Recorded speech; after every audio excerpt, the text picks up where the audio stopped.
Hello, I'm Ed from the Brothers Gwynne. I'm son of the John Papa Gwynne, who is a fantasy author and a Viking reenactor and so much more. I run this booktube channel with my brother Will, who's currently in Durham, so we are a whole world apart. But the book content never stops. And we always think the best way to learn about new books, the best way to discover new books is to actually see authors pitching them themselves. So please give it up for these amazing authors who we've reached out to, and they have sent us these incredible videos. Please go and support them. The links to their books are all in the description below.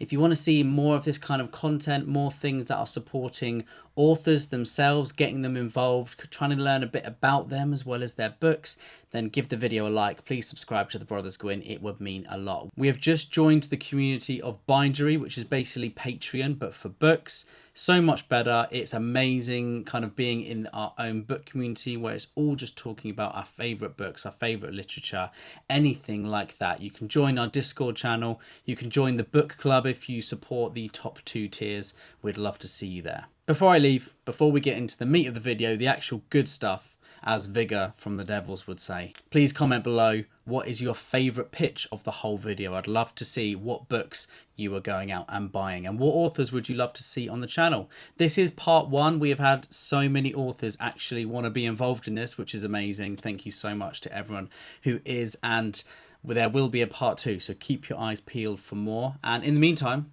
see you soon. And a huge thank you to all of our Patreons. Thank you to the Pit Fighters, the First Swords, and all of the Bright Stars. Truth and courage. Hello, Brothers Gwynne. My name is Kaden Love. I am the author of the Paladins of the Harvest series, and I'm here to talk about my latest release, Toothsucker.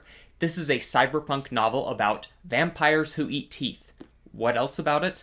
This is focusing on a character named Petya, who is an immigrant sent to a new world in the Republic of Capital, where corporations literally run the government. The Peak Corporation is a pharmaceutical company because at this time, cybernetic implants cause human bones to dissolve. Petya needs a way to make a living, so he decides to sell himself to medical research and ends up becoming a vampire assassin to try to find a cure. There's so much to touch on here. Corrupt music idols, cyborg dolphins, and plenty of creepy lurking things. Check this out because Book 2 Chromatic Creep is coming soon, and if you're a fan of Red Rising or cyberpunk edge runners, this might become your new favorite book. Hi, I'm Benjamin Averin, 1/6 of the Arcanist Guild, along with these guys, and our crowdfunding campaign for Ethos, a dark fantasy anthology, has just wrapped up. Not only did we hit our funding goal, but we also hit stretch goals for a bonus digital short story bundle, as well as extra interior illustrations. But don't worry. Even though the campaign is over, we have late pledges enabled, so it's not too late to pick up one of our limited edition hardcovers. Just head on over to Kickstarter, Ethos, a dark fantasy anthology, and get involved. Now, I'm going to play our Kickstarter video for you in a sec, so you can see a little bit more about what all this is about. But first, I just wanted to say a heartfelt thanks to Ed and Will for having us on, and for all their support during this campaign. It's been really awesome, and thanks so much for what you guys do for just the book community in general, and truth and courage. How do you escape a lie that keeps you safe? What would you sacrifice to make life eternal? How many people would you hurt for the greater good? Would you forsake tradition for family? What would you leave behind for greater power? Would you break the world for a chance at something more? We came together because we write emotionally charged, morally nuanced, and thought-provoking fantasy books. Those dark stories that can really shine a light on our personal struggles and make us feel seen and connected. Simply put, we are fans of each other as authors. We tossed around several themes for our anthology, but the moral questions in our writing is what brought us together, so the answer was obvious. We would each write a novelette, not a short story, inspired by different philosophical ideas. Phantasms. Existentialism. Utilitarianism. Stoicism. Moral relativism. Platonism. And call it Ethos. These other ridiculous authors came up with some wild Cults, murderous sea creatures, nihilistic monsters, and so forth. You know, the fun stuff. Which brings us to why you're here. We love these stories. The only proper way to package them would be with a beautiful special edition. We're talking interior art, sprayed edges, end pages, and a beautiful cover. To bring that vision to life, We need Kickstarter. We've already commissioned some of the art and plan to bring you more amazing pieces as we hit our stretch goals. At $4,000, you'll get a digital package of short stories. If we reach $6,500, we get an interior piece of art for each of the novelettes. If we make it to 10,000, we will get a fully customized interior design to make the whole book shine. If this anthology sounds like something you'd want to own, back us now because An idea, one that spreads and takes root, is a dangerous thing. It can corrupt, betray, and mislead. Reality warps under the weight of an idea firmly planted. Cultures and countries descend and die because of ideas. Those simple philosophies become gods. They become an ethos.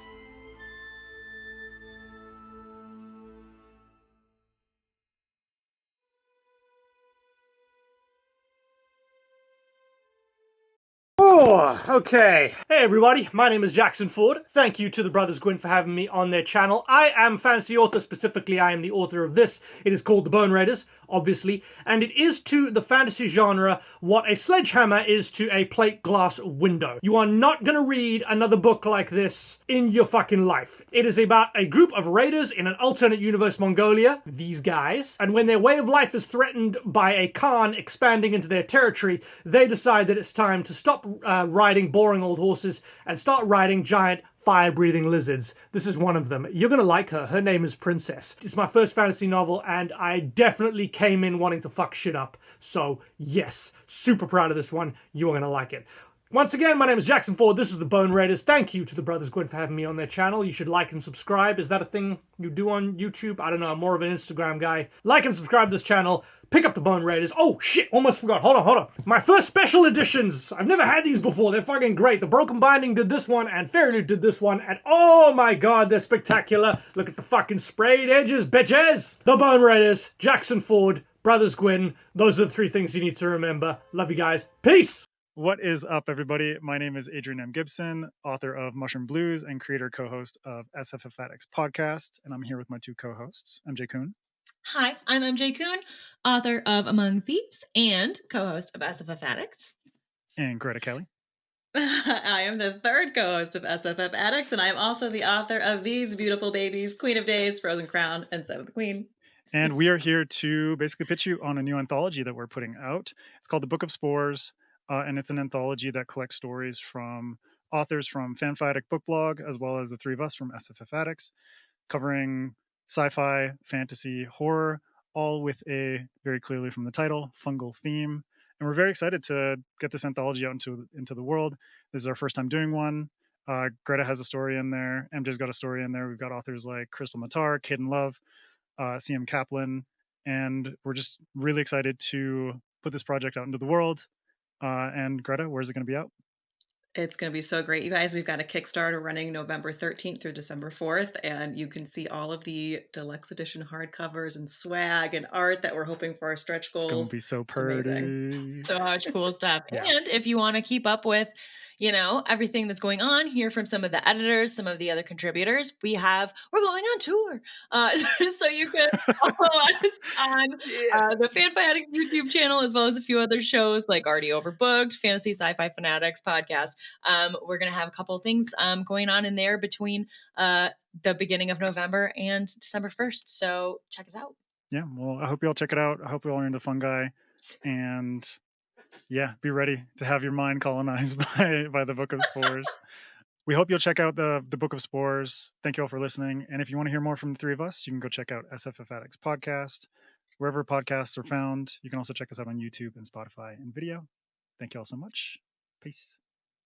Hi, I am JL Odom, the author of the Land of Exile series. The first book in the series is By Blood, by Salt. And the second book in the series is A Haunt for Jackals. The third one, I'm working on it right now. I'm actually getting kind of close to the end. But By Blood, by Salt is a Middle East-inspired military fantasy. So it's got a desert setting for the most part. And it follows a character named Zetla, who is a dead soldier in an Imperial battalion. And his battalion is sent off into the desert to capture one of these so-called devils. It's sort of a a big show to prove the emperor's power, that he can do whatever he wants. And while they are on this mission, Zetla sort of uncovers a conspiracy that really threatens his position, because he's actually not supposed to have authority in his battalion, but he does. And as soon as he knows about this conspiracy, it throws his whole life into peril. Meanwhile, the devil that they find is not really what they expected, and Zetla has some secrets of his own. So that's basically the sort of pitch for book one. My focus is definitely on characters and themes. It has themes of warfare and empire and camaraderie. You see a lot of that military brotherhood, but also how people, because of their different cultures and religions, when they're all brought together, can be oppressed or isolated, or how they can even have to look back and see how they themselves are doing the very things to others that have been done to them. And so those themes are a really big focus of the story, also of language and translation, and how language and culture interact with warfare and empire, and also themes of exile, of being sort of separated and cut off from your own people, and how that affects you. So if those kinds of themes interest you, if military fantasy interests you, then maybe you'll be interested in By Blood, by Salt. Thanks. Hi, I'm Larry Correia, and I'm here to tell you about my new novel, Academy of Outcasts, coming out from Aethon Books. This is a new progression fantasy series. I'm very excited about it. It's about a young man from a really crap sack world who decides he doesn't want to do that anymore, and he wants to make it as a wizard. He fakes his own death to escape indentured servitude, winds up in the big city where everything goes horribly wrong, and he gets framed for murder. It's a huge cast of characters that gets gathered together to kind of form the world's worst academy of budget wizardry. And it's a fun adventure series. I had a lot of fun writing this. I really hope you guys enjoy it. It's based on a lot of characters harvested from various role-playing games I've been in over the years, including some of my all-time favorites. So check it out. It's Academy of Outcasts, and it was a lot of fun to write. So I hope you guys enjoy it. Thank you. Hello, I'm sorry, it's me again. Just want to say thank you again to these amazing authors who have helped us out with sharing their content, have been amazing enough to kind of put their comfort aside and come onto a video and talk about their own book. I'm sure authors would much rather write things, and I'm sure writing about yourself and your own work is actually quite difficult.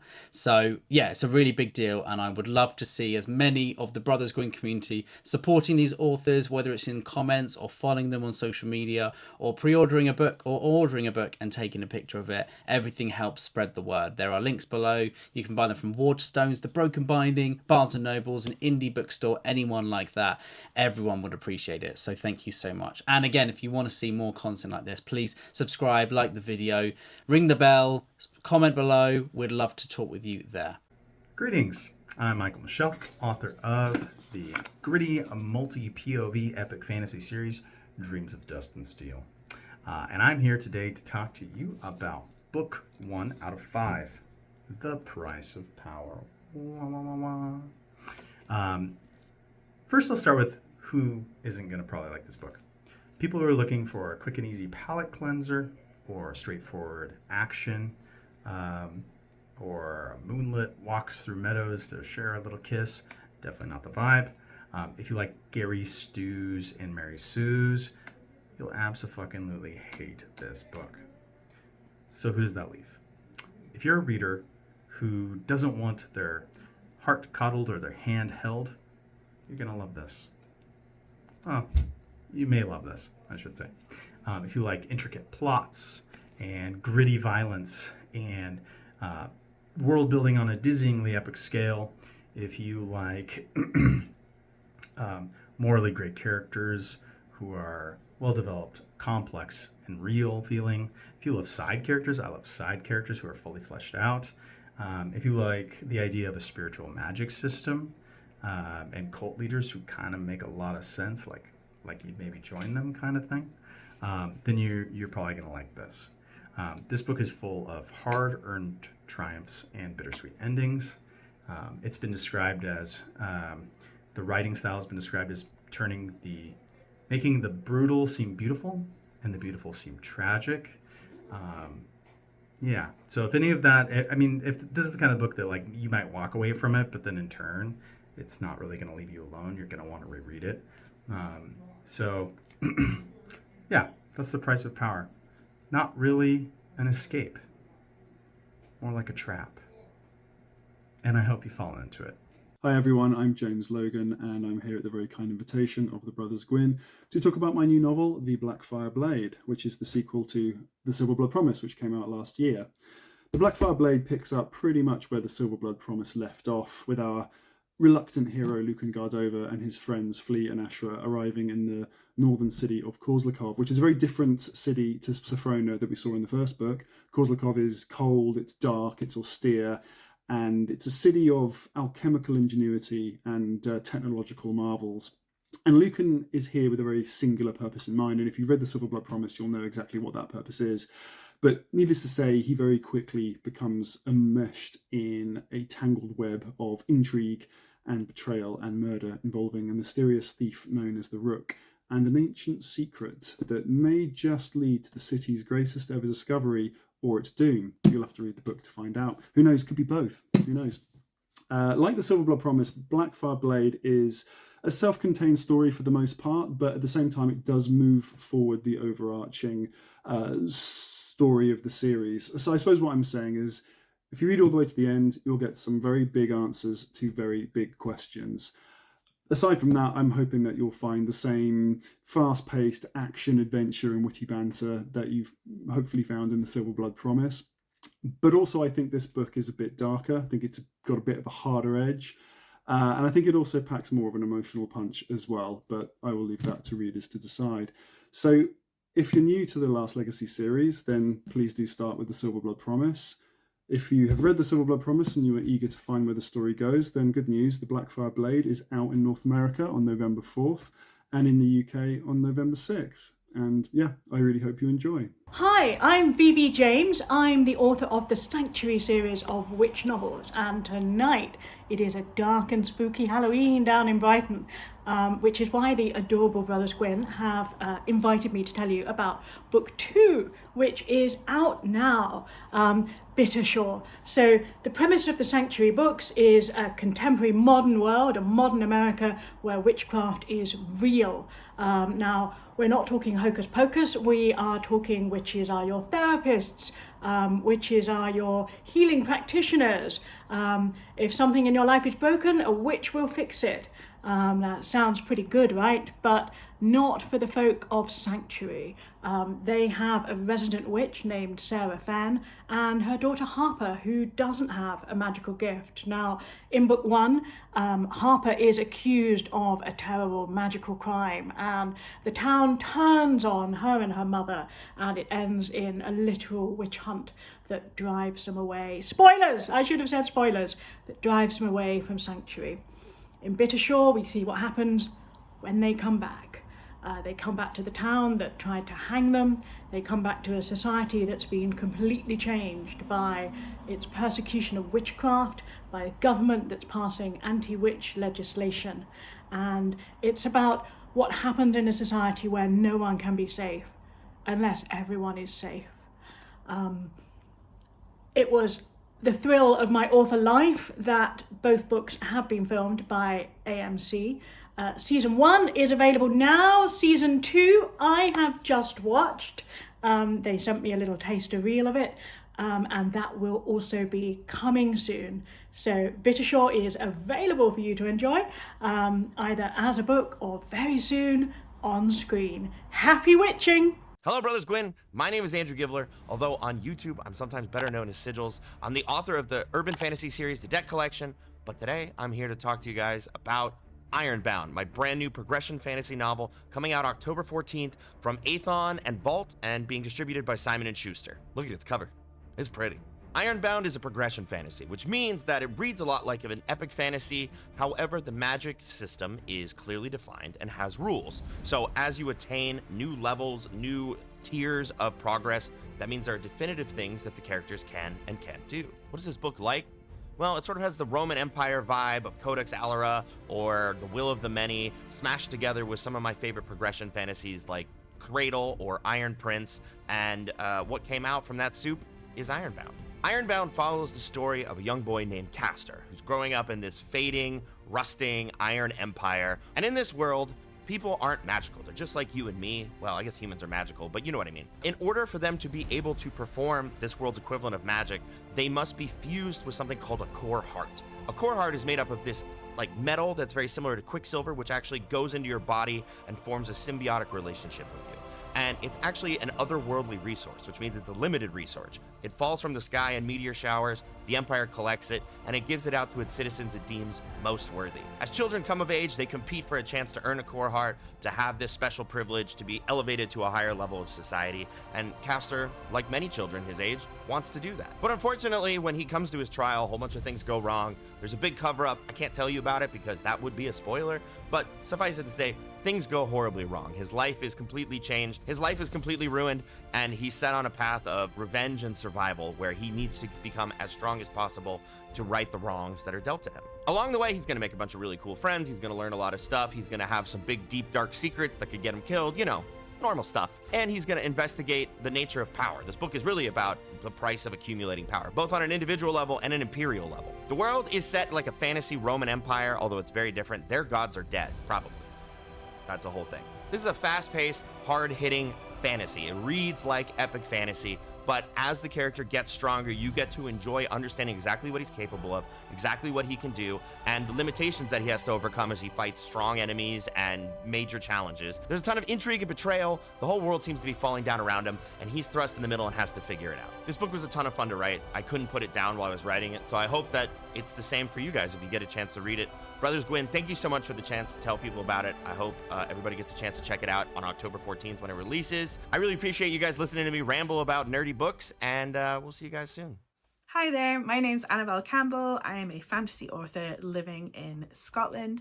And I just want to say thank you so much to the Brothers Gwynne for letting me do this, even though I am terrible at pitching my own book.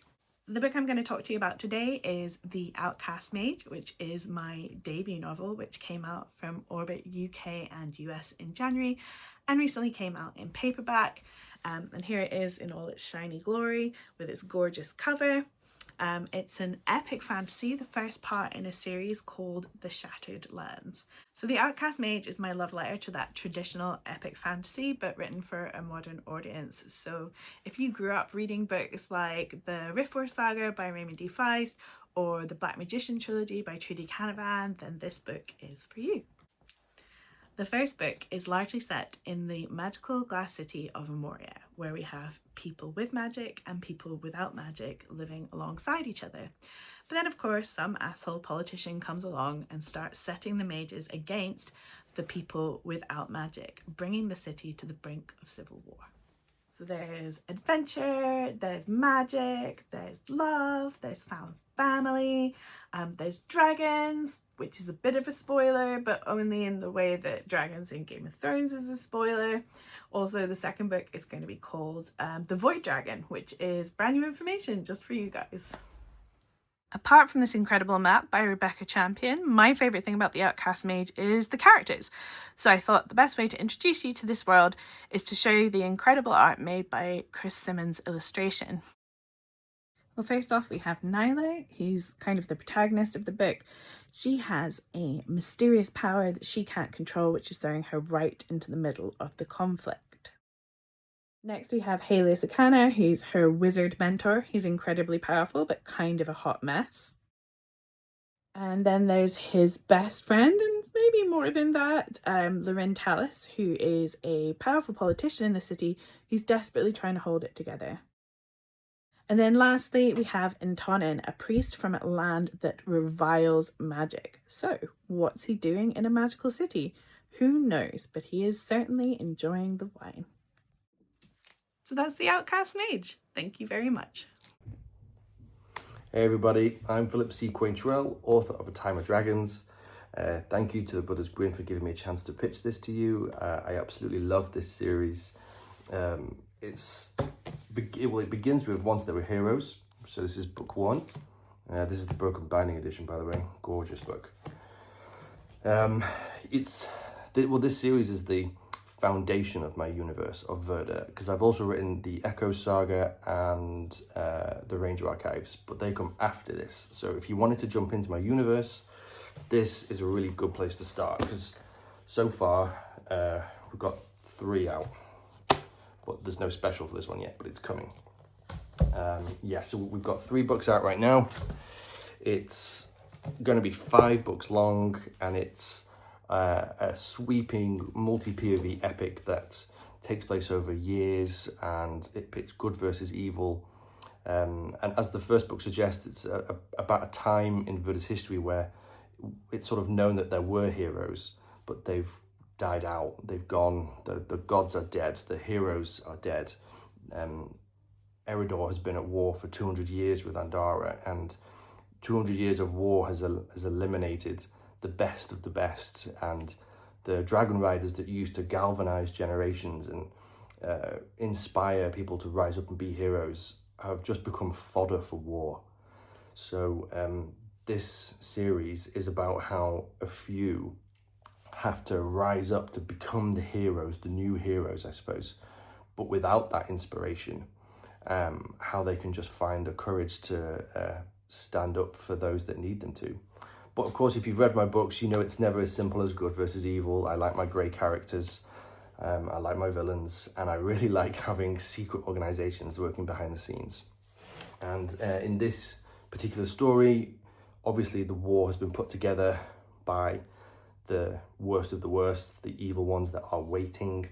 They've generated this war so that they can essentially bide their time and wait for all these heroes to die off, because what they're seeking is something truly evil, something that's ancient, something that's been lost and forgotten to the world.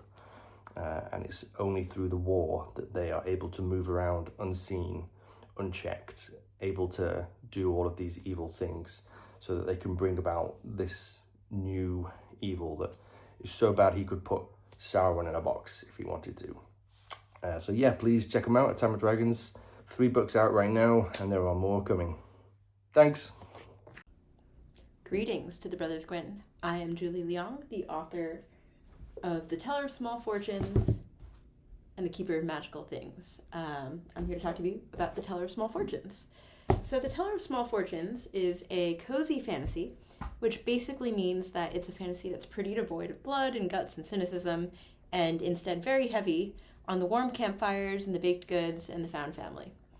It is a immigrant fortune teller who's run away from home. She lives in a traveling wagon. She does have the power of prophecy, but she only tells the smallest and most inconsequential of prophecies. So that blacksmith is going to get a paper cut tomorrow. It's going to rain on Wednesday. Your neighbor is going to borrow your cooking pan and never give it back. But then she meets a retired mercenary and a semi-retired thief on the road, and she tells them one small fortune that turns out to be not so small after all. She tells them that the mercenary is going to give his daughter a kitten. The problem is that his daughter's been missing for months. So the fortune teller gets unwillingly roped into their search for the missing child. The gang journeys across the kingdom, discovering all kinds of things about each other along the way. It turns out that the thief is having something of a midlife identity crisis.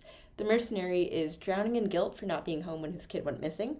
And Tao, the fortune teller, is being hunted by a magical guild for mysterious reasons. So it's sort of like if you took the warmth and whimsy of when Bilbo was chilling in Hobbiton, but then gave him a lot of diaspora immigrant kid feelings, sent him out across Middle-earth on a cozy adventure where he accumulates some friends, bakes a lot of cookies, and then he trips and falls into a Studio Ghibli movie. So if you like books like Legends and Lattes or The Spell Shop, this might be up your alley.